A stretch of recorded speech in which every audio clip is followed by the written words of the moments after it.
皆さん、こんにちは。田村です。今日のテーマは、日本の養鶏場で働いた経験です。この動画では、鶏の農場の一日を聞いていきます。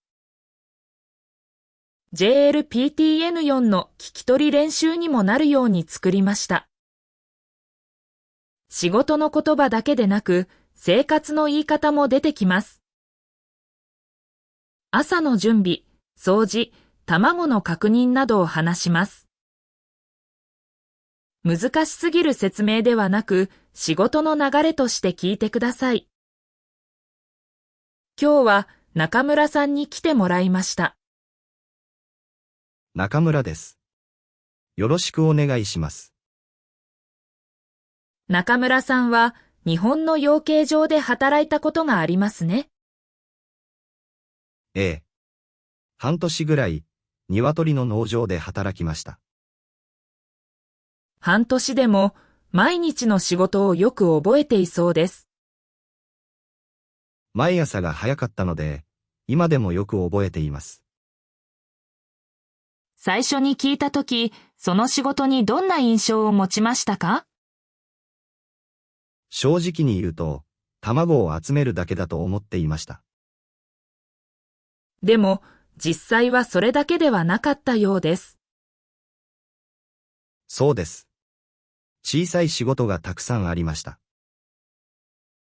では、その経験を最初の日から聞いていきましょう。皆さんも場面を想像しながら聞いてください。それでは、始めます。その仕事はどうやって見つけたんですか？友達が先にその農場で働いていました。人が足りないから来てみないかと言われました。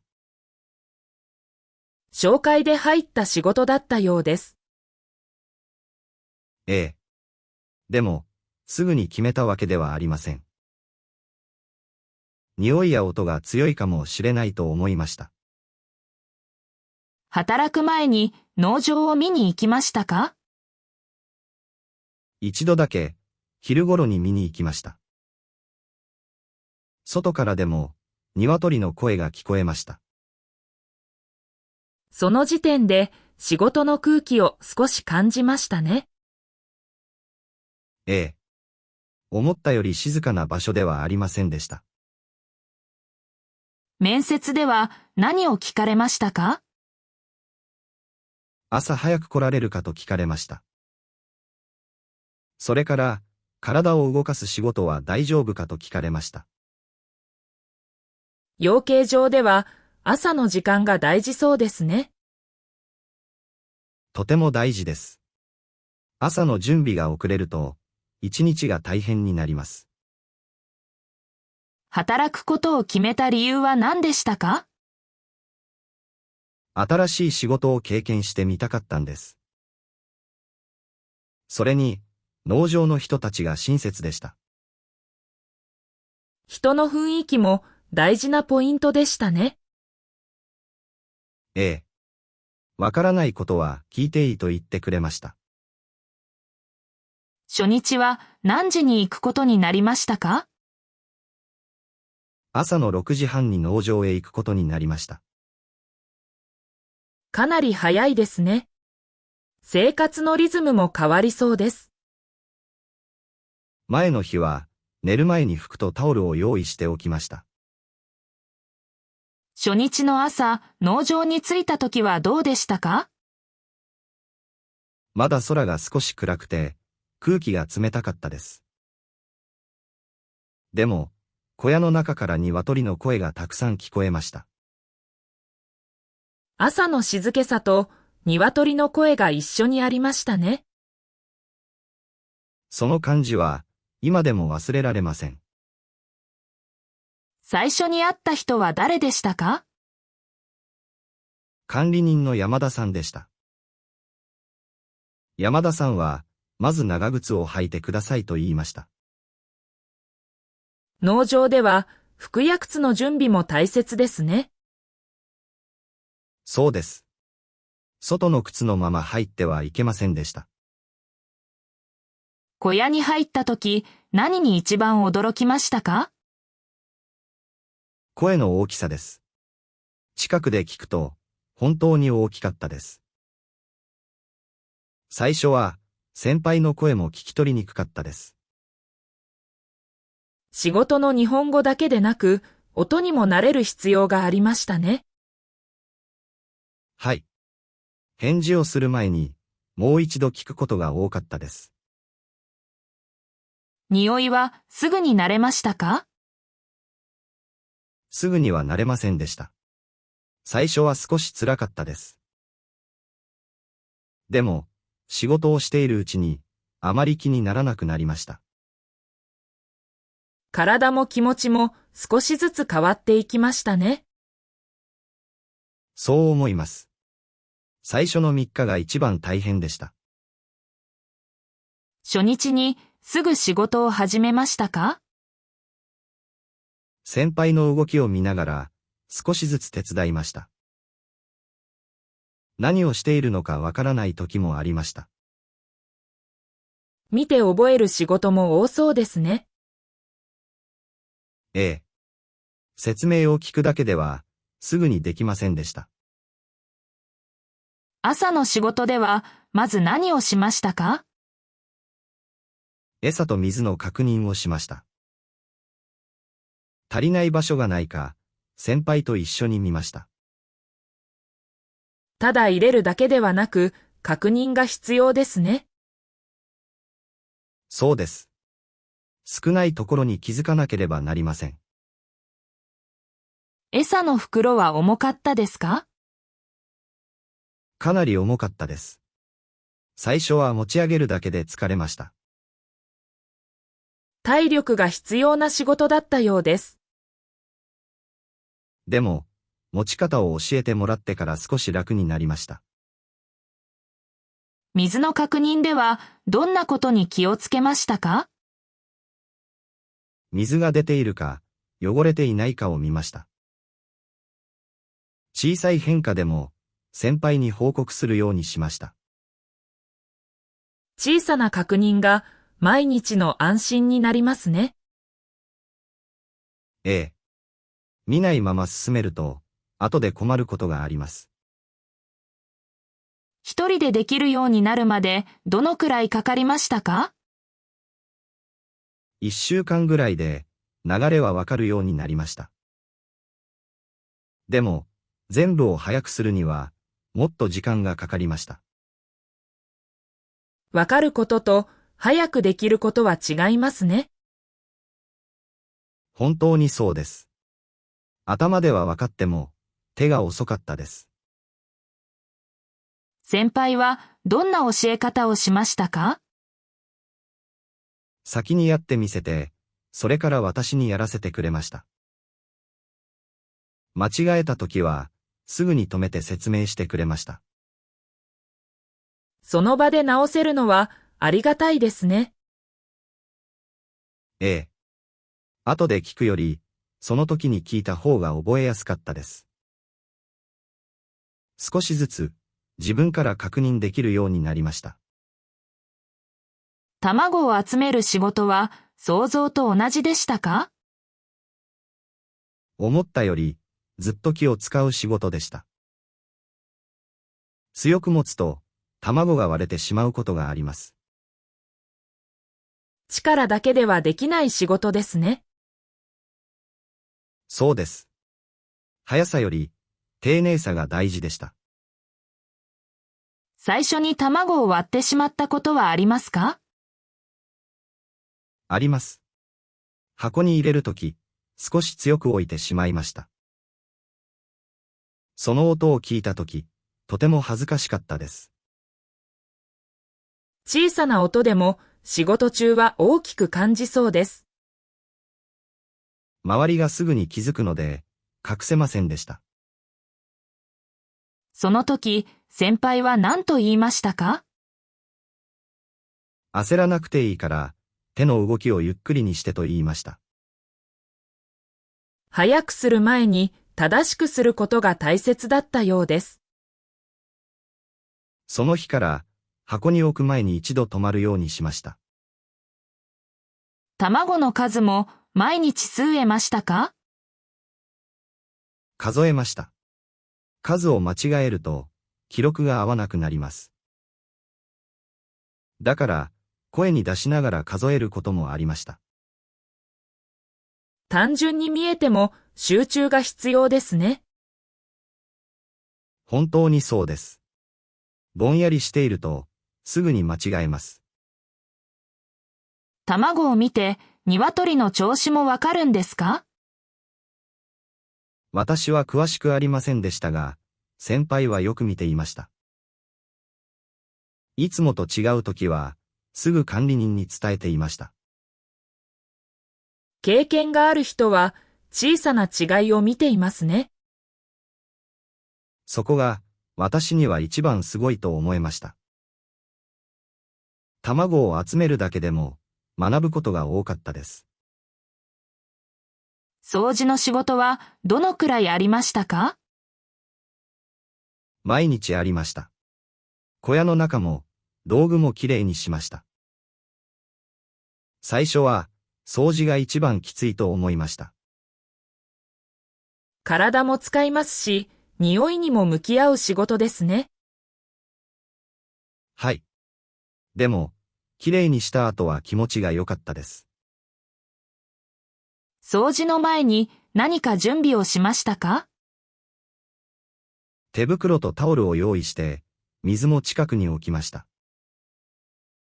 暑い日は、少し休みながら働きました。無理をしないことも仕事の一部ですね。そうです。倒れたら、周りにも迷惑をかけてしまいます。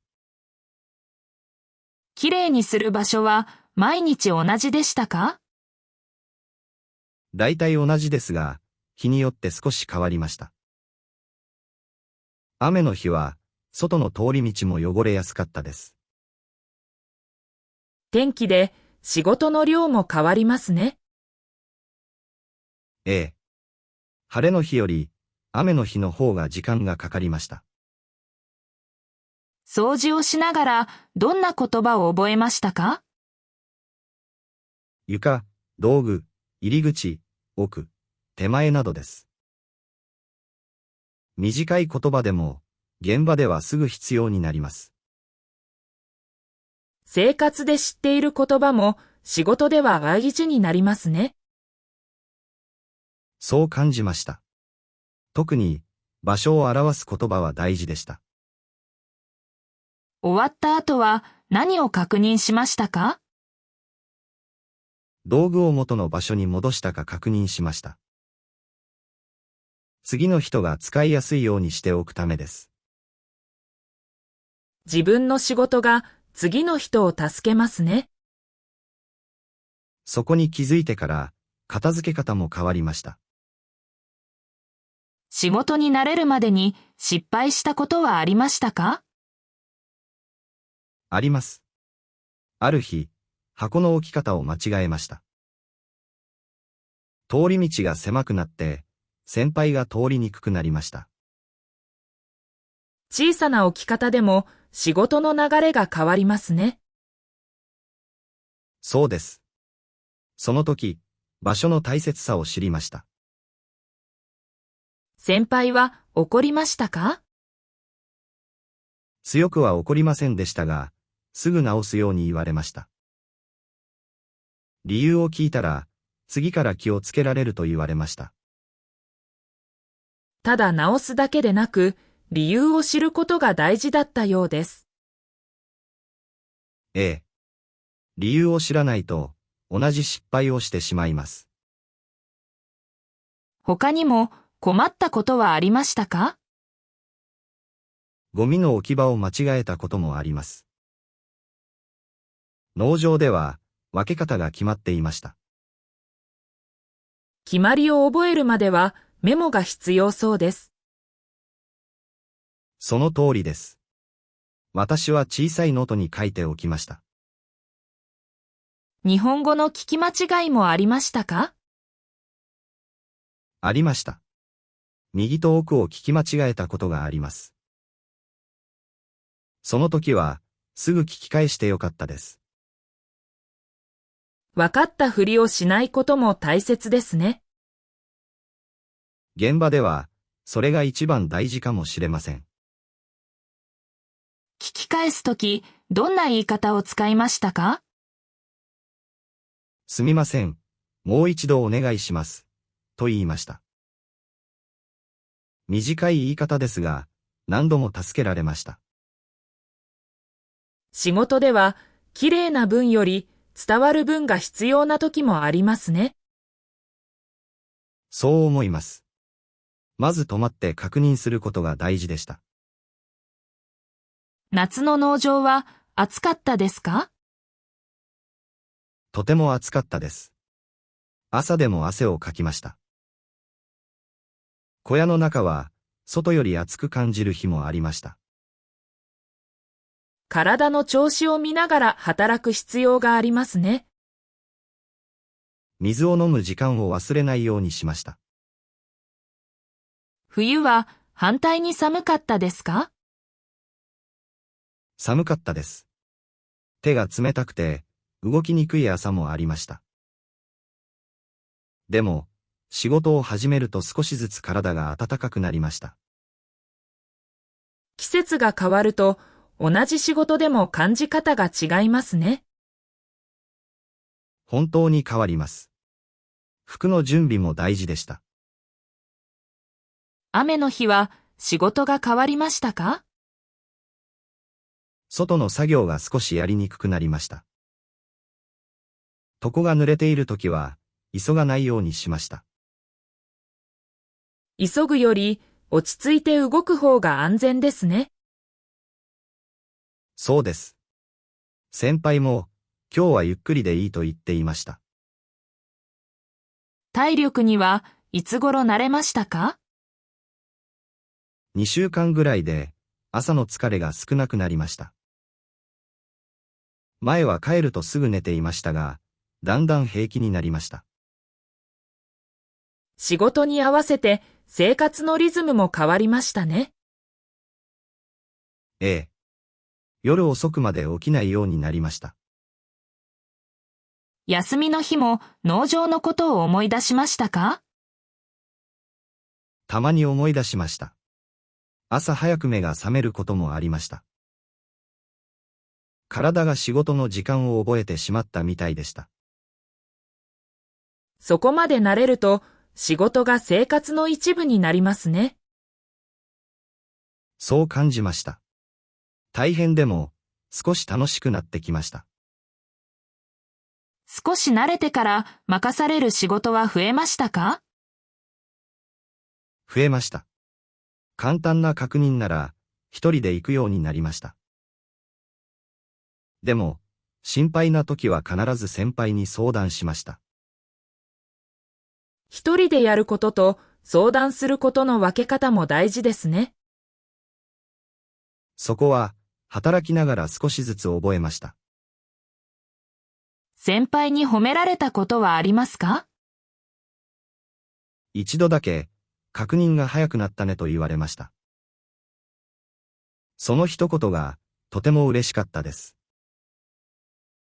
毎日見てくれていた人の言葉は大きいですね。ええ。もっと頑張ろうと思いました。チームで働く中で大切だと思ったことは何ですか？自分の仕事だけを見ないことです。周りが困っていたら、できることを手伝った方がいいです。農場の仕事は一人だけでは進みにくい仕事ですね。そうです。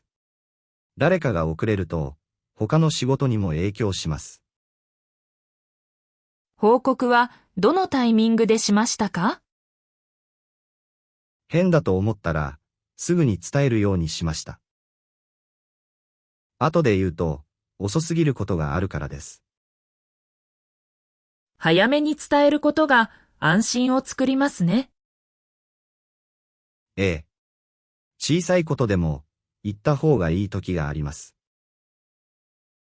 中村さん自身も後から新しい人に教えましたか？少しだけ教えました。自分が教えると仕事がよくわかります。昔の自分と同じところで困っている人もいました。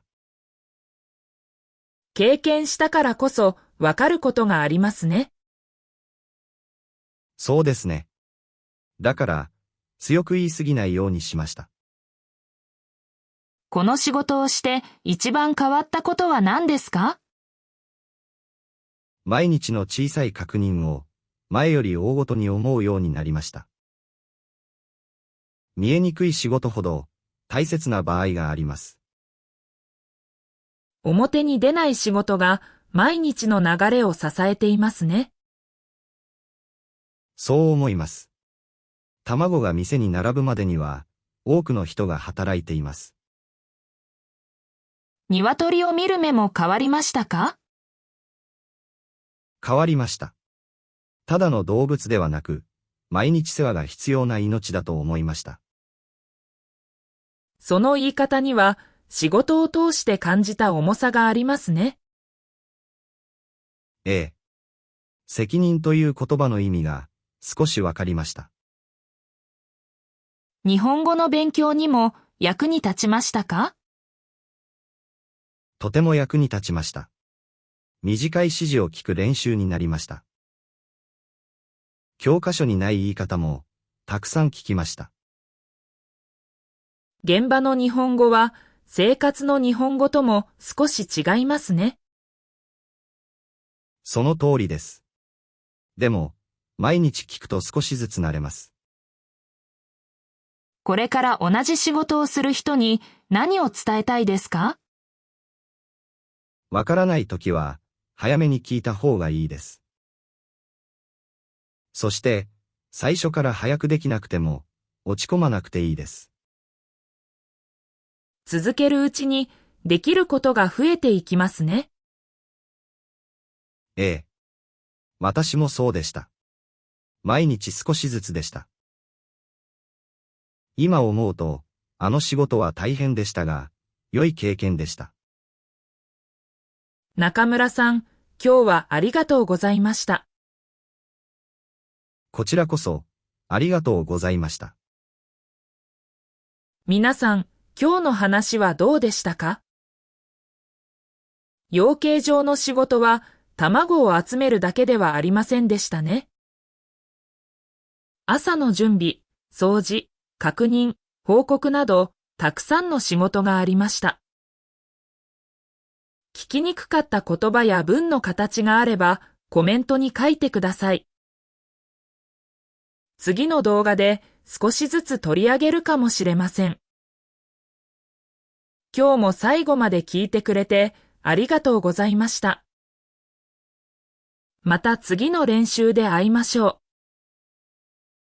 それでは、また。